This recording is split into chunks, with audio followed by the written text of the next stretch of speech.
La historia del cristianismo por Justo González. Capítulo 2, el cumplimiento del tiempo.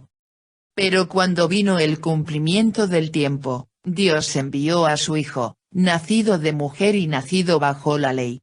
Gálatas 4 versículo 4. Los primeros cristianos, Pablo entre ellos, no creían que el tiempo y el lugar del nacimiento de Jesús fueron dejados al azar. Al contrario, aquellos cristianos veían la mano de Dios preparando el advenimiento de Jesús en todos los acontecimientos anteriores a la Navidad, y en todas las circunstancias históricas que la rodearon.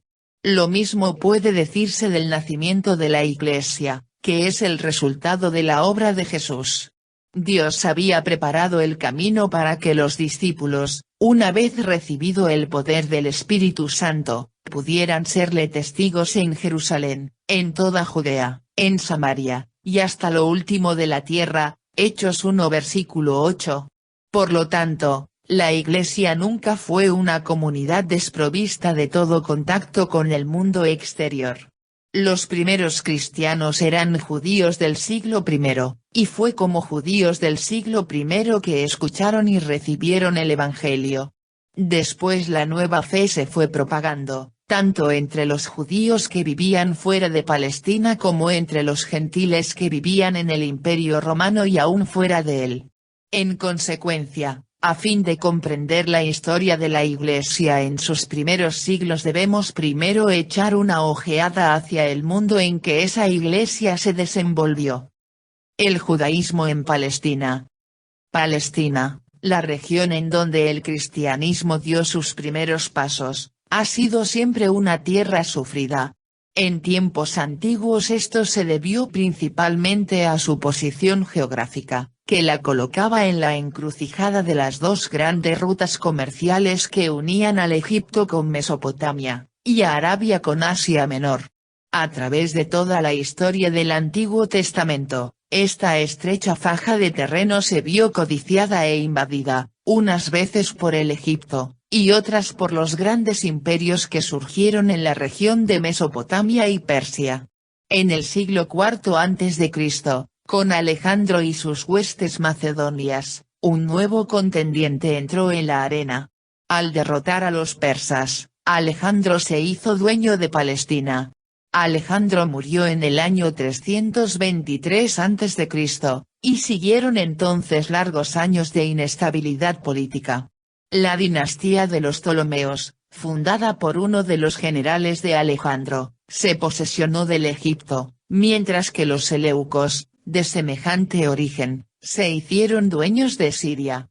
De nuevo Palestina resultó ser la manzana de la discordia en las luchas entre los Ptolomeos y los seleucos. Las conquistas de Alejandro habían tenido una base ideológica. El propósito de Alejandro no era sencillamente conquistar el mundo, sino unir a toda la humanidad bajo una misma civilización de tonalidad marcadamente griega.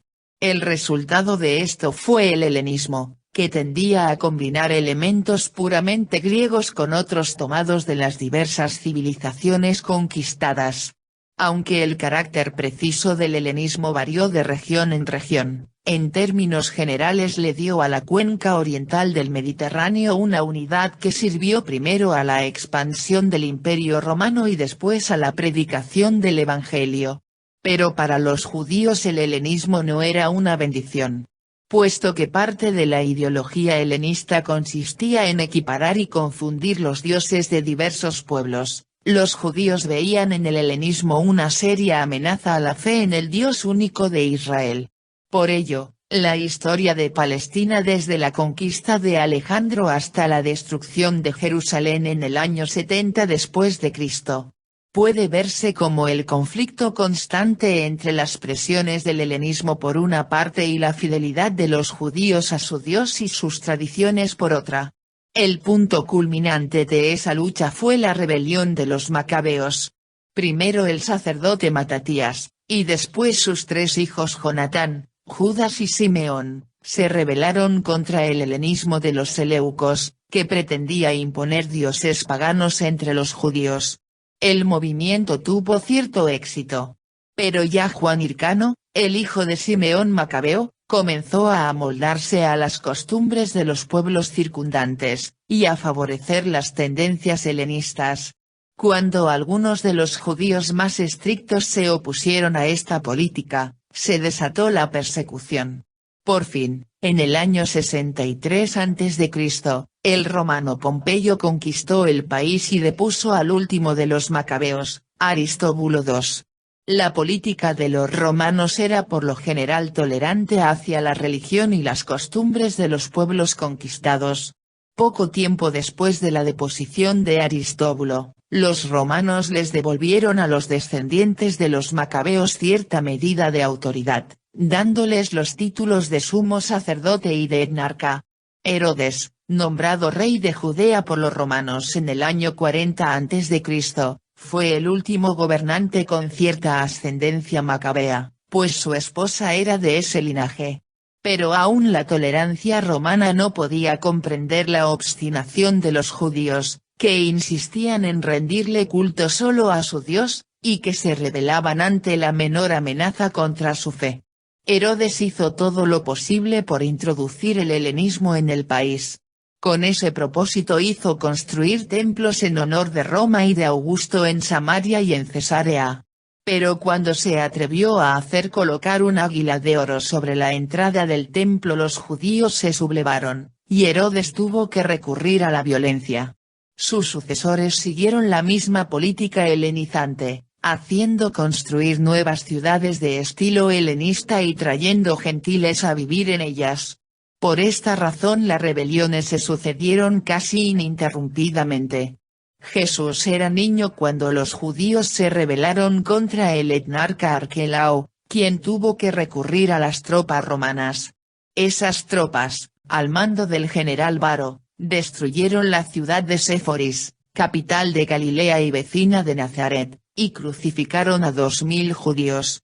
Es a esta rebelión que se refiere Gamaliel al decir que se levantó Judas el Galileo, en los días del censo, y llevó en pos de sí a mucho pueblo, Hechos 5 versículo 37. El partido de los celotes, que se oponía tenazmente al régimen romano, siguió existiendo aún después de las atrocidades de Varo, y jugó un papel importante en la gran rebelión que estalló en el año 66 después de Cristo.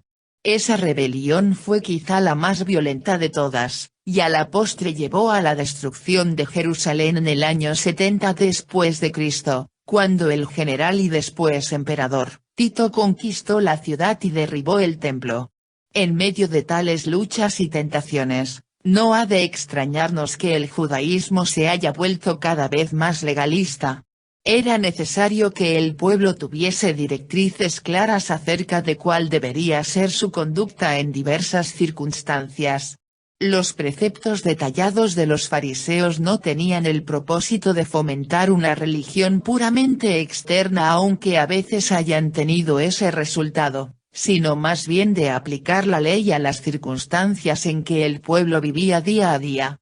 Los fariseos eran el partido del pueblo, que no gozaba de las ventajas materiales acarreadas por el régimen romano y el helenismo. Para ellos lo importante era asegurarse de cumplir la ley aún en los tiempos difíciles en que estaban viviendo.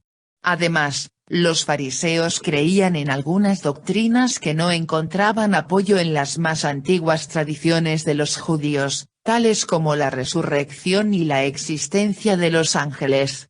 Los saduceos, por su parte, eran el partido de la aristocracia, cuyos intereses le llevaban a colaborar con el régimen romano.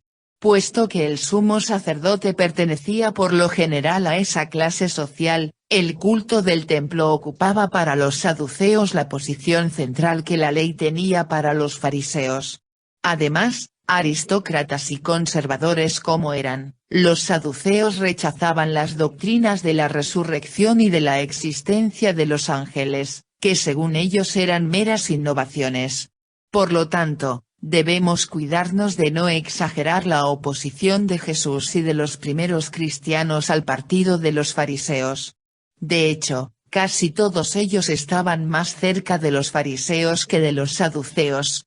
La razón por la que Jesús les criticó no es entonces que hayan sido malos judíos, sino que en su afán de cumplir la ley al pie de la letra se olvidaban a veces de los seres humanos para quienes la ley fue dada.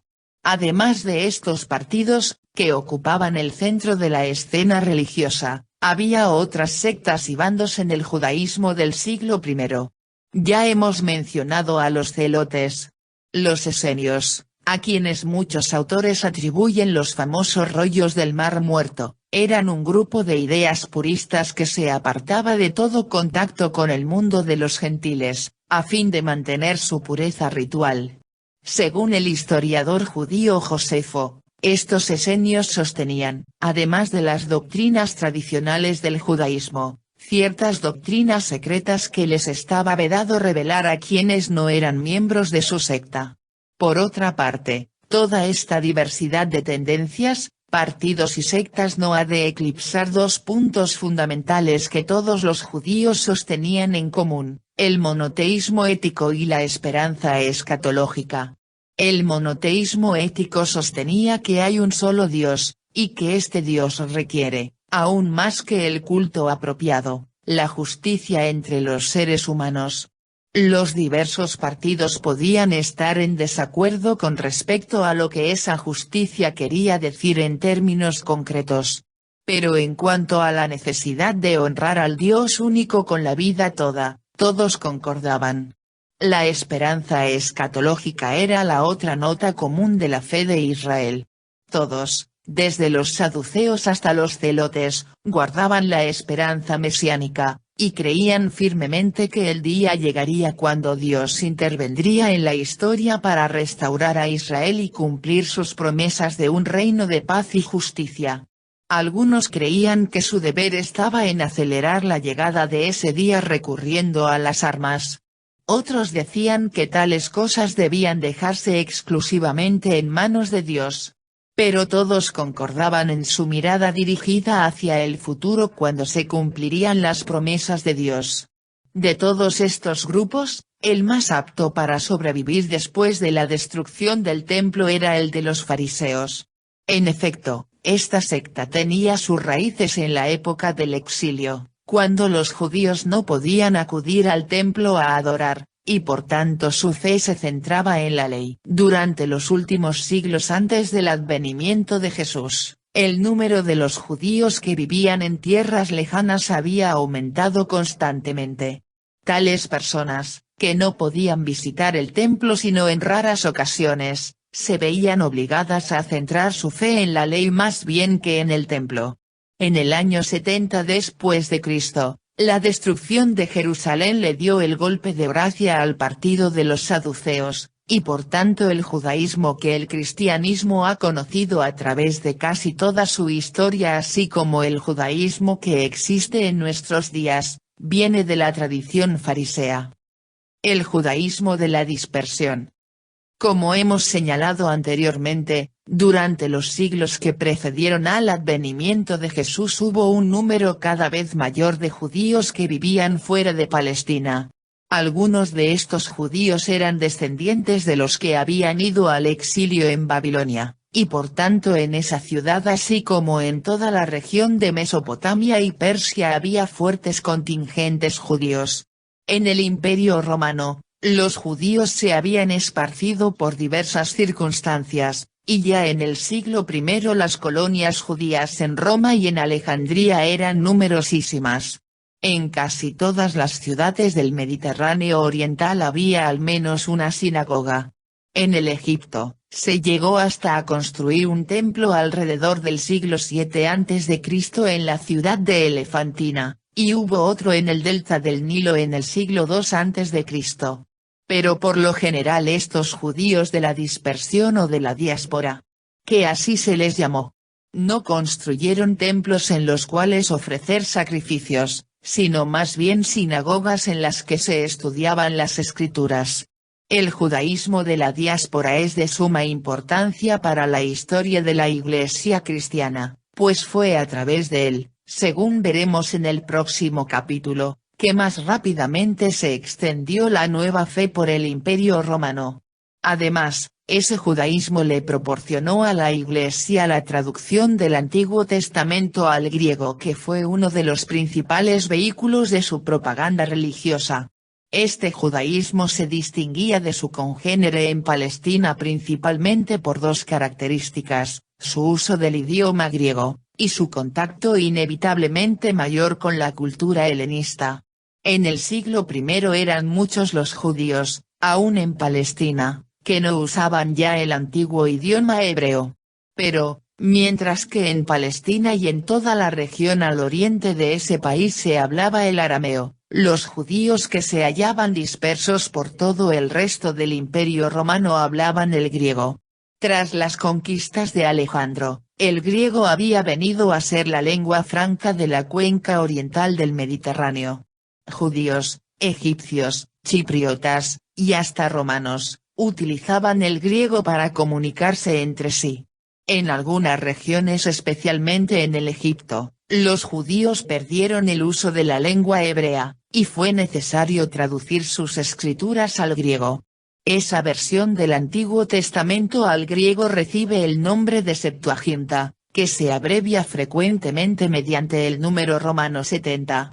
Ese nombre y número, le viene de una antigua leyenda según la cual el rey de Egipto, Ptolomeo Filadelfo, ordenó a 72 ancianos hebreos que tradujesen la Biblia independientemente, y todos ellos produjeron traducciones idénticas entre sí. Al parecer, el propósito de esa leyenda era garantizar la autoridad de esta versión, que de hecho fue producida a través de varios siglos, por traductores con distintos criterios, de modo que algunas porciones son excesivamente literales, mientras que otras se toman amplias libertades con el texto. En todo caso, la importancia de la Septuaginta fue enorme para la primitiva Iglesia cristiana. Esta es la Biblia que cita la mayoría de los autores del Nuevo Testamento, y ejerció una influencia indudable sobre la formación del vocabulario cristiano de los primeros siglos. Además, cuando aquellos primeros creyentes se derramaron por todo el imperio con el mensaje del Evangelio, encontraron en la Septuaginta un instrumento útil para su propaganda. De hecho, el uso que los cristianos hicieron de la Septuaginta fue tal y tan efectivo que los judíos se vieron obligados a producir nuevas versiones como la de Aquila, y a dejar a los cristianos en posesión de la Septuaginta. La otra marca distintiva del judaísmo de la dispersión fue su inevitable contacto con la cultura helenista. En cierto sentido, podría decirse que la Septuaginta es también resultado de esta situación. En todo caso, resulta claro que los judíos de la dispersión no podían sustraerse al contacto con los gentiles, como podían hacerlo en cierta medida sus correligionarios de Palestina. Los judíos de la dispersión se veían obligados en consecuencia a defender su fe a cada paso frente a aquellas gentes de cultura helenista para quienes la fe de Israel resultaba ridícula, anticuada o ininteligible. Frente a esta situación, y especialmente en la ciudad de Alejandría, surgió entre los judíos un movimiento que trataba de mostrar la compatibilidad entre lo mejor de la cultura helenista y la religión hebrea. Ya en el siglo III a.C. Demetrio narró la historia de los reyes de Judá siguiendo los patrones de la historiografía pagana. Pero fue en la persona de Filón de Alejandría, contemporáneo de Jesús, que este movimiento alcanzó su cumbre. Puesto que los argumentos de Filón u otros muy parecidos, fueron utilizados después por algunos cristianos en la propia ciudad de Alejandría, vale la pena resumirlos aquí. Lo que Filón intenta hacer es mostrar la compatibilidad entre la filosofía platónica y las escrituras hebreas. Según él, puesto que los filósofos griegos eran personas cultas, y las escrituras hebreas son anteriores a ellos, es de suponerse que cualquier concordancia entre ambos se debe a que los griegos copiaron de los judíos, y no viceversa. Y entonces Filón procede a mostrar esa concordancia interpretando el Antiguo Testamento como una serie de alegorías que señalan hacia las mismas verdades eternas a que los filósofos se refieren de manera más literal. El dios de Filón es absolutamente trascendente e inmutable, al estilo del uno inefable de los platónicos. Por tanto, para relacionarse con este mundo de realidades transitorias y mutables, ese dios hace uso de un ser intermedio, al que Filón da el nombre de Logos, es decir, verbo o razón. Este Logos, además de ser el intermediario entre Dios y la creación, es la razón que existe en todo el universo, y de la que la mente humana participa. En otras palabras, es este Logos lo que hace que el universo pueda ser comprendido por la mente humana. Algunos pensadores cristianos adoptaron estas ideas propuestas por Filón, con todas sus ventajas y sus peligros. Como vemos, en su dispersión por todo el mundo romano, en su traducción de la Biblia, y aún en sus intentos de dialogar con la cultura helenista, el judaísmo había preparado el camino para el advenimiento y la diseminación de la fe cristiana. El mundo grecorromano. Empero en esa diseminación la nueva fe tuvo que abrirse paso a través de situaciones políticas y culturales que unas veces le abrieron camino, y otras le sirvieron de obstáculo. A fin de comprender la vida cristiana en esos primeros siglos, debemos detenernos a exponer, siquiera en breves rasgos, esas circunstancias políticas y culturales. El Imperio Romano le había dado a la cuenca del Mediterráneo una unidad política nunca antes vista. La política del imperio fue fomentar la mayor uniformidad posible sin hacer excesiva violencia a las costumbres de cada región. Esta había sido también antes la política de Alejandro. En ambos casos su éxito fue notable, pues poco a poco se fue creando una base común que perdura hasta nuestros días. Esa base común, tanto en lo político como en lo cultural, fue de enorme importancia para el cristianismo de los primeros siglos. La unidad política de la cuenca del Mediterráneo les permitió a los primeros cristianos viajar de un lugar a otro sin temor de verse envueltos en guerras o asaltos. De hecho, al leer acerca de los viajes de Pablo vemos que el gran peligro de la navegación en esa época era el mal tiempo.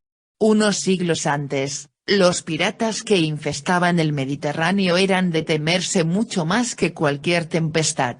Los caminos romanos, que unían hasta las más distantes provincias, y algunos de los cuales existen todavía, no fueron ajenos a las plantas de los cristianos que iban de un lugar a otro llevando el mensaje de la redención en Jesucristo. Puesto que el comercio florecía, las gentes iban de un lugar a otro, y así el cristianismo llegó frecuentemente a alguna nueva región, no llevado por misioneros o por predicadores itinerantes, sino por mercaderes, esclavos y otras personas que por diversas razones se veían obligadas a viajar. En este sentido, las condiciones políticas de la época fueron beneficiosas para la diseminación de la nueva fe. Pero hubo también otros aspectos de esa situación que sirvieron de reto y amenaza a los primeros cristianos.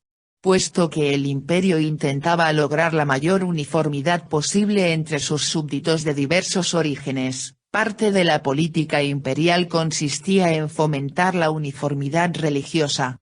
Esto se hacía mediante el sincretismo y el culto al emperador. El sincretismo, que consiste en la mezcla indiscriminada de religiones, fue característica de la cuenca del Mediterráneo a partir del siglo III a.C. Dentro de ciertos límites, Roma lo impulsó, pues el imperio tenía interés en que sus diversos súbditos pensaran que, aunque sus dioses tenían distintos nombres y atributos, en fin de cuentas eran todos los mismos dioses. Al panteón romano se fueron añadiendo dioses provenientes de las más diversas regiones. La palabra panteón quiere decir precisamente templo de todos los dioses. Por los mismos caminos por los que transitaban los mercaderes y misioneros cristianos transitaban también gentes de muy variadas religiones, y todas esas religiones se entremezclaban y confundían en las plazas y los foros de las ciudades. El sincretismo era la moda religiosa de la época. En tal ambiente tanto los judíos como los cristianos parecían ser gentes intransigentes, que insistían en su Dios único y distinto de todos los demás dioses. Por esta razón, muchos veían en el judaísmo y en el cristianismo un quiste que debía ser extirpado de la sociedad romana. Pero fue el culto al emperador el punto neurálgico que desató la persecución.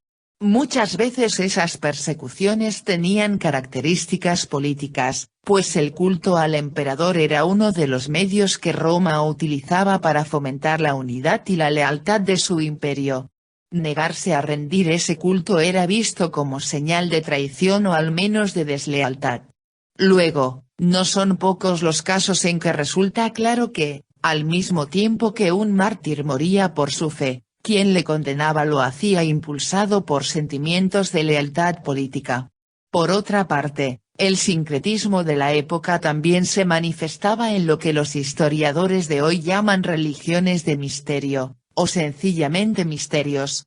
Estas religiones no centraban su fe en los viejos dioses del Olimpo Zeus, Poseidón, Afrodita, etc., sino en otros dioses de carácter más personal.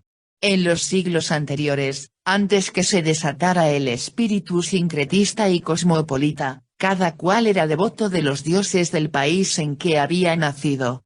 Pero ahora, en medio de la confusión creada por las conquistas de Alejandro y de Roma, cada cual tenía que decidir a qué dioses le iba a prestar su devoción. Cada uno de estos dioses de los misterios tenía sus propios devotos, que eran aquellos que habían sido iniciados. Por lo general, cada una de estas religiones se basaba en un mito acerca de los orígenes del mundo, o de la historia del dios en cuestión.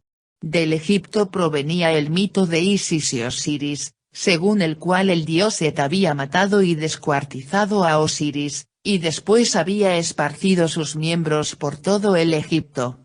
Isis, la esposa de Osiris, los había recogido, y dado nueva vida a Osiris. Pero los órganos genitales de Osiris habían caído en el Nilo, y es por esa razón que el Nilo es la fuente de fertilidad para todo el Egipto. También por esa razón, algunos de los devotos más fervientes de este culto se mutilaban a sí mismos, cortándose los testículos y ofreciéndolos en sacrificio. Entre los soldados era muy popular el culto a Mitras, un dios de origen persa cuyos mitos incluían una serie de combates contra el sol y contra un toro de carácter mitológico. En Grecia existían desde tiempos inmemoriales los misterios de Eleusis, cerca de Atenas. Los misterios de Atis y Cibeles incluían un rito de iniciación llamado taurobolia, en el que se mataba a un toro y se bañaba al neófito con su sangre. Dado el carácter sincretista de todos estos cultos, pronto unos se mezclaron con otros, hasta tal punto que en el día de hoy es difícil distinguir las características o las prácticas de uno de ellos en particular. Además, estos dioses no eran celosos entre sí, como el dios de los judíos y de los cristianos, y por tanto hubo quienes se dedicaron a coleccionar misterios, haciéndose iniciar en uno tras otro de estos cultos. Todas estas tendencias sincretistas, en las que se entrelazaban los viejos dioses con las religiones de misterio y con el culto al emperador, presentaron un fuerte reto al cristianismo naciente. Puesto que los cristianos se negaban a participar de todo esto, frecuentemente se les acusó de incrédulos y de ateos. Frente a tales acusaciones, los cristianos podían recurrir a ciertos aspectos de la cultura de la época que parecían prestarles apoyo. A esto dedicaremos el capítulo 7 de la presente sección de nuestra historia. Pero por lo pronto señalemos que hubo dos tradiciones filosóficas en las que los cristianos encontraron un nutrido arsenal para la defensa de su fe. Una de ellas fue la tradición platónica, y la otra el estoicismo.